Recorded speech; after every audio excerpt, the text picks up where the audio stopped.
Isang makulay at masayang cosplay event ang dinaos sa Christmas Village sa Lingayen Capital nitong Disyembre bilang huling hirit sa selebrasyon ng Kapaskuhan sa lalawigan.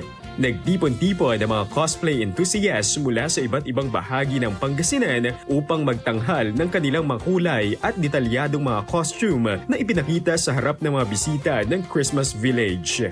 Nagdala ito ng kasiyahan at kagalakan ang naturang programa sa mga residente at bisita ng bayan, pati na rin sa mga mahilig sa cosplay at kultura ng pop.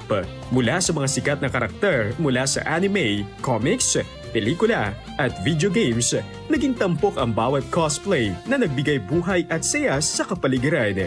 Bilang karagdagan sa cosplay competition, nagkaroon din ng mga larawan o photo booth kung saan maaring mag-pose ang mga bisita kasama ang mga cosplay characters. Masayang-masaya naman ang mga bata at matatanda na dumayo sa Capitol para makita ang mga espesyal na pagtatanghal. Layunin ng Cosplay Fix na makapagbigay ng aliw at kasiyahan nitong huling buwan bago salubungin ang taong 2025. At yan ang ating good news. Ako si Idol Ruru Pugutaro, Tatak IFM. IFM News. IFM News.